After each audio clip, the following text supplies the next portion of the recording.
Hello team, welcome to another ATP Geopolitics video with myself, Jonathan MS Pearce. This is a frontline update for the 16th of March 2025. That's a 3-day update, so quite a lot's been happening. As you can see, the colours of the pins are fairly varied, which suggests that both mappers that I use, Serebryansky pro-Russian mapper and Andrew Perpetua more objective mapper, are showing movements for both sides. We'll go to Kursk first, where the Russians have broadly pushed the Ukrainians back into sort of two small pockets of land, the other side of the Russian border, while also potentially coming south of the Russian border themselves. Certainly a bit of foot push and shove around here. So you can see the border, the Ukrainian-Russian border coming up around here. This area, according to Surya maps, is under control of the Russians. Even in control of Zhuravka and outskirts of Avdiivka. I've heard that these are, and Novoselivske as well, is a claim. These are deep reconnaissance groups sort of pushing south of the border. I don't know if it really represents robust control of these areas, but they are certainly pushing small attack groups into the Ukrainian territory, whilst having also pushed the Ukrainians much further back inside Russia. They still do have, as I said, two pockets of land, but you can see that these are fairly large areas of land that the Ukrainians have conceded back to the Russians in doing their operational withdrawal. Not a lot else to say about this other than they've lost quite a lot of kit. They will have lost a lot of ammunition. We've seen a number of howitzers lost in the area, and I presume from Andrew Perpetua's loss list, the command cars and Bradleys and other bits of kit that have been found their way to the Russian side are as a result of what's going on up in Kursk. So that is happening. We'll keep an eye on that to see whether the Russians keep their momentum up and push further south, because they've no doubt got quite a few troops in that area, and the Ukrainians are going to have to work out whether they try and solidify their own troops these are decent units that they've had up in Kursk. They should have, I mean, I do believe they've got decent defenses going on further back. I presume they're going to be manning those and hopefully with effective troops. But we'll have to see what happens there, as I say. No change to the Kharkiv, two sectors where the Russians still have control. Seems to be pretty stable there. But interesting moves afoot along the Kupyansk line all the way to Svatova, and there could be more changes here than are represented by the pins we have. We're going to go up to north of Kupyansk, where you see Kupyansk here. We've got the two mappers, Andrew Perpetua with the blue line showing the Russian defensive line, the orange line of Surya map showing his interpretation of the Russian defensive line, much more generous around this entire area. The Russians have got to the west of the Oskil river and have been pushing on, but they're going to be struggling to get equipment across that river, and so therefore this has been mainly on foot. And actually the Ukrainians appear to be pushing them back and have pushed them out of the village of Vuhledar, which is good news for the Ukrainians. Here we have Vuhledar, their pro-Ukrainian channel, reporting liberation of that small settlement. Another source saying, yeah, the Ukrainians have liberated that village of Vuhledar there. And just to let you know that there are quite a few changes. Ukrainians have advanced, according to this particular pro-Ukrainian source, in this was 2 days ago now, day and a half ago. Shevchenko, well, Pokrovsk area, New York area, Toretsk area, Konstantinivsky area, and Pokrovsk area. So, you know, it claims that they are pushing back in a number of places. Of course, the Russians are themselves pushing in a few places too, and most notably Kursk. So that's good news, because this is a worry, them getting across the Oskil River there. I would really like them pushed back the other side of that river. And there are claims that the Ukrainians are pushing the Russians very much in the Sinkivka area. No change to the mappers here, although there is a massive difference between these two mappers. So that's worthy of note. Here we have that area. So you have Sinkivka here, and the Ukrainians pushing through Sinkivka and then through into this forest area to the western side of the forest by the Oskil River. If you look over to the map here, you can see Surya Maps has Russian control going way further to the south of Sinkivka. The reality is, it appears that Andrew Perpetua is probably a more on point with his interpretation of what is going on. In fact, this looks like Andrew Perpetua's map, to be fair. So this is someone using his mapping to make those claims. You've got the grey zone around, obviously, around the Russian defensive line further to the south there, and the Ukrainians pushing up into the forest area here along the Oskil River, but also into Makiivka, to the point where there are claims that there is fighting inside Makiivka. The Ukrainians are continuing to advance in Makiivka and are reportedly pushing the Russians out of the town. So actually Andrew has that whole town essentially as grey zone, really where there are certain roads and a few houses further to the north, but essentially all of that is now grey zone. So that's a significant change. Remember, sometimes there are changes to the mapping, but it's not reflected on here because I only have the Russian defensive line. So you could have it that in this case, the Ukrainians are taking bites out of the grey zone and starting to control more grey zone and pushing the grey zone around, but the Russian defensive lines stay as they are, and that might not show as a change on this map, but on the original mappers they will show a change in the grey zone. Okay, we're going to come further to the south now. So that is the Kupyansk area more directly, where there is some good news for the Ukrainians. Then we're going to come further to the south along this Pivnichne sector, which many call the Kupyansk area as well. And although there are no changes to the mapping here, there are apparently some successes for the Ukrainians in pushing through in the Zaporizhzhia area and the Lvova area there. In this pocket between those two settlements, the Ukrainians are taking some land. Here we have one mapper, Grayscale, saying the Ukrainians have advanced between, as he calls it, Zaporizhzhia and Lzova, depends how they are transcribed. Good news for the Ukrainians there. Indeed, Andrew Perpetua. So this is he's got two Twitter handles now. I think he uses Ukraine Daily Update as his mapping update Twitter handle. So if you want to follow Andrew Perpetua's mapping updates, you can do so through that handle. Some map updates: Ukraine is counterattacking in Nadia and Novoselivske in Luhansk. This is good news for the Ukrainians. Obviously they're gaining ground and they are counterattacking, and you can see that because the Russians are hitting the Ukrainians on the western outskirts of Novoselivske, as well as sending drones in to attack. These are Russian drones. So footage of Russian drone activity in these places suggests that they are that the Ukrainians have moved further forward. So we're going to move from this area by the Oskil River, it comes down there, where the Ukrainians are having success there in that pocket, to Novoselivke and Nadia. So although there are no changes to the Novoselivke area, which is down here, as you can see, Andrew Perpetua has that in grey zone as it is. So this will be a case of the Ukrainians pushing through in the grey zone towards the Russians here. But he has noted a change in the Nadia area, showing that the Ukrainians have pushed the Russians back there. So good stuff for the Ukrainians pushing back in this direction. This is an area where the Russians first started moving westwards along the whole kind of Svatova front. It was around here that they made some really significant gains moving towards Borova, that larger town back here. That seemed to have been their actual aim, but they didn't get anywhere near that. What they did eventually is get to the Oskil River much further north from Novoselivske area through Pivnichne. Anyway, the Ukrainians pushing back there. Good news for them.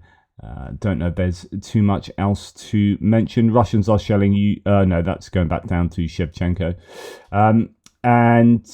This is another source saying in Luhansk, in sudden attacks, the 3rd Assault Brigade, so these guys are pretty damn useful, took control of Nadia and Novoselivke villages. So that's the idea that they are in control of those villages. Then when we come further to the south, according to Surat maps, the Russians making some gains around Bilohorivka and really to the west of Terny and these water features, these kind of reservoirs. where they have come around the back and taken control of this land here. And there's quite a big difference between the two mappers in terms of who controls vast areas of this. But Syriac maps claiming that the Russians are pushing further to the west. So that's slightly worrying there, because that gives them control that allows them to put pressure on, well, obviously Torsk, but places like Liman, and then you start worrying about places like Izium as well. So anyway, there's Izium all the way over there and Oskil. But, yeah, slightly worrying down here. But I've said I'm not too worried about this kind of area up there. The Oskil River gives a good natural barrier, but it's great to see the Ukrainians pushing back. No change in the Bilohorivka area. Good news there. A few small changes, as according to Syriac map. So, as just to give you the zoomed out idea of, here we have Kremina and the Serebryansky forest. Then we come down to Bakhmut and Chasiv, and then we have Toretsk and New York, and then across to Pokrovsk here. Well, at the bottom of the Seversk front line, there's some small changes, really small, around Vasyukivka, Saki, Vanseti area, small couple of villages up there, and slightly more gains around Serebryansky, north of Chasiv Yar, but no changes in Chasiv Yar itself. That's good news for the Ukrainians. There is something to note here. So Russian dugout in a trench on the western side of the canal near Ozyryanivka is hit by Ukrainian strike drones there, FPV drones. I think it's the deepest known Russian crossing. Deepest known, oh no, that's not, I just want to copy that, Russian crossing of the canal in this area since December 2022, about 400 meters. So that is something of a worry. Let's go and put that on the map. So this is a game for the Russians potentially in that area, just coming across the canal by Ozyryanivka, further to the south of Chasiv Yar. So you got, if you remember, Stupochki, you got the road coming across here towards Stupochki, the T0504, that ends up going through Konstantinivka, and it ends up being near Pokrovsk that they're trying to get across. So that's that road. Then you had Ivanivska, Klishchivka, if you remember all that talk about Klishchivka, and Kurdyamivka, Ozyryanivka, and you have basically the canal that the Russians further down here haven't got across, but it looks like they have made a gain there, which is a worry for the Ukrainians. Okay, so moving on. Okay, moving out of there, we're going to come to the Toretsk, New York area. And as you can see, actually, Andrew Perpetua has the Russians having either some gains or a rejig around Toretsk to indicate that they actually control more of that area than was originally thought, or they have counterattacked there. Syriac maps has the Russians losing some territory further to the south. That was what we reported the other day, and I think that's just a bit of information or a threshold being reached in terms of evidence that Syriac maps has had that the Ukrainians did counterattack and take that land, but that was already there from Andrew Perpetua's side of things. What are the claims about this part of the map? There isn't too much other than Ukrainian forces had liberated substantial parts of Toretsk, punching into southern parts of the ruins of this town. Tendar says, as I wrote a few days ago, I suspected Russians had to concentrate their troops in Kursk, and indeed they did, while getting pushed back into Pokrovsk, Toretsk, Chasiv Yar and Kupyansk sectors.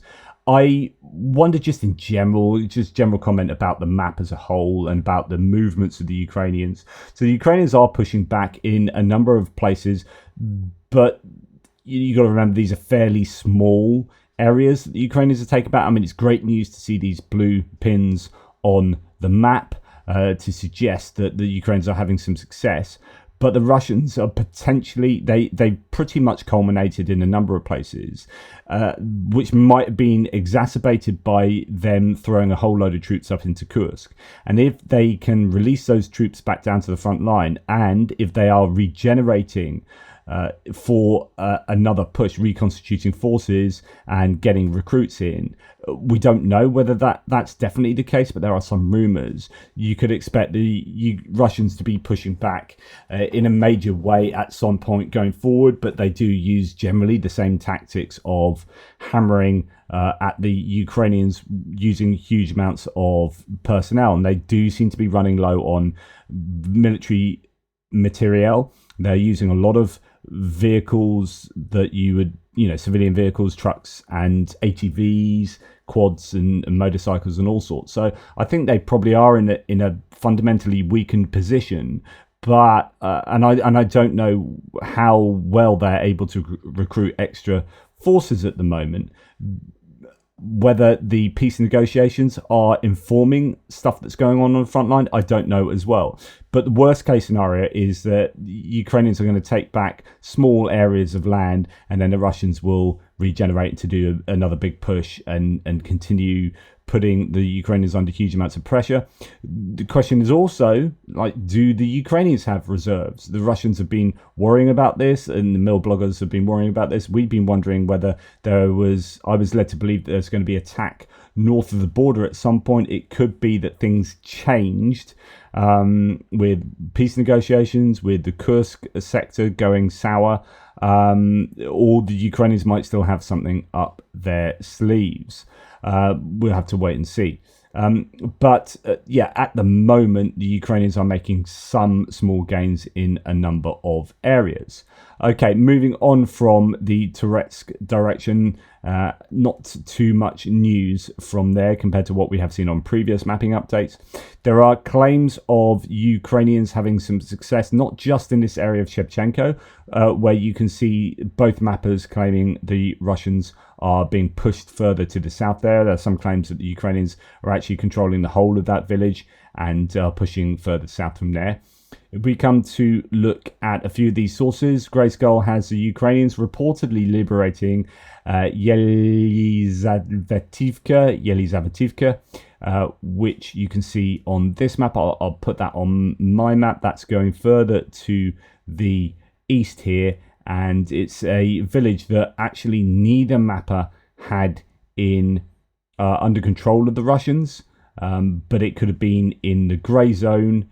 And that the claim here is that the Ukrainians have taken that village back from the grey zone, and it's now under robust control, but who knows. So that is there. Then we hear about another place before we get to, where are you, Novoselivske here, and in fact coming down this railway line. If we go to, again, Grayskull, the AFU have reported advance west of Novoselivske, in the Prokrovsk direction, and again I think that's broadly what we have on the map anyway, so that's a claim that Ukraine is pushing there, and that would fall in line with what's going on in Shevchenko as well. And then of course Shevchenko itself, AFU reportedly advancing in Shevchenko in the Prokrovsk area, and certainly the entire village, according to him, in the grey zone with more robust control of the Ukrainians further to the northeast. So good news for the Ukrainians continuing around some of these Prokrovsk villages and fields, although Surat Maps has the Russians pushing back in Opytne, which was previously retaken by the Ukrainians. So that's potentially a bit of a kick in the shins there, but it depends how true that claim, of course, is. And then when we come out of Prokrovsk, we can see some gains, according to Andrew Perpetua, around another Shevchenko. Who knew? Around Avdiivka, but really kind of filling in some of the holes and some of the differences between his mapping and Surat Maps. You can see there's some massive differences here. Again, certain areas of the front line, you're like, what is going on that both mappers can have such a wildly different interpretation of the data? Of course, we know that Surat Maps generally takes the Russian MOD at face value and just changes things accordingly.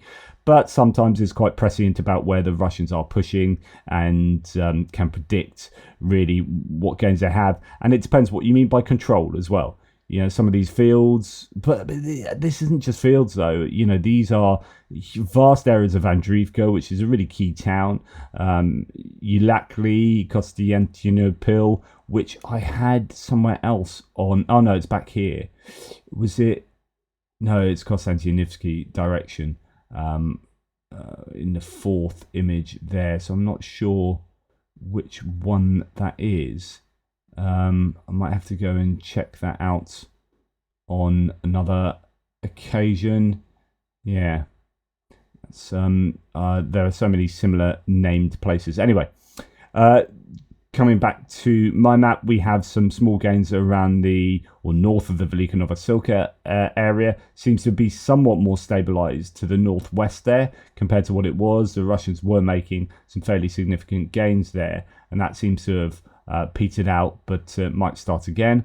And then some changes to the mapping around Mali Shabaki here and around Serebryansky, which the Russians, according to Syriac maps, have taken. Pivnichne and Serebryansky. We'll just pop into Syriac maps themselves. 7 days ago, Russian forces sent reinforcements to the Zaporizhzhia line, from where they began a new advance for the first time since late 2022. The aim of this operation is limited around the supply lines west of Kharkiv until they reach the Ukrainian first line of defense and the heights in this area. Interesting. So, situation in Zaporizhzhia front during the last 48 hours, they recaptured new positions west of Pivnichne and southern outskirts of Shabaki. As just mentioned. So that could be an attempt to cut this supply road from Stepova all the way to Kharkiv. That would be a bit of an issue for the Ukrainians, I'm sure. No doubt will be under fire control to some degree, but really looking like they want to interdict that if Syriac maps is to be trusted. And then we've got possibly an errant pin here on the Dnipro River, but might not be. Could be a little bit something funky going on there. I don't know. But there is quite a lot of activity going on along the Dnipro River Delta. The Russians are pushing in a number of places. They are taking heavy casualties. We heard that the bridge across the Konka River is part of the Antonivsky Road. This bridge, the Antonivsky Bridge, goes across to Dachi from Antonivsky, and then goes further, cuts through this kind of delta area, and then crosses the Konka River here, which is kind of one of these tributaries that runs alongside the main Dnipro River. And that was absolutely hammered by a hammer bomb, the guided glide bomb that the French had provided for the Ukrainians, and that was totally taken out there. And that might have been used to supply areas up here. That's going to be key. In fact, I wonder why it hasn't previously been taken out. Maybe because the Ukrainians were, in their wildest dreams, hoping to get across here and use that in order to access Oleshki. But that has now been taken out by an airstrike. But lots of Russian losses, by all accounts, along the delta as they are trying to push and attack and get a foothold in a number of different places. Some of these islands are not really controlled by either side, and it's a bit of a Wild West out there, I would have thought. But there you go. That's what I have for today. I'm just waiting for an update on no, it hasn't come yet. From the Institute for the Study of War, the American military think tank daily report that is distilled onto my website by AI. Just one point of note from 2 days ago. They say Ukrainian sources reported that Russian forces in a Toretsk direction, just to remind you where that is. So we're going to come out of the Dnipro River and move it along and up. And Toretsk is just north of the Serebryansky forest there, and in this area. So that's oh no, it's not Toretsk. What am I talking about, idiot? Toretsk is New York and Toretsk in this area. Sorry, south of Chasiv. But anyway, the Institute for the Study of War says in that area, the Russian forces are using physically unfit, disabled soldiers, and that some units are using motorcycles for rapid but disorientated advances into central Toretsk. So motorbikes being used in an urban environment. We haven't seen too much of that. We've seen them mainly in sort of on fields and in rural settings, but using motorbikes to attack there, but also disabled and unfit soldiers, to giving you a sense of desperation. So when we were talking earlier about regenerating forces, they're obviously not rotating and not allowing their existing forces to get the R&R they actually desperately need. So maybe the Russians are going to be struggling to regenerate a force that's sizable enough to do anything meaningful. So I guess we'll have to wait and see. Right, thank you for watching. Really appreciate your support. Take care. I'll speak to you soon.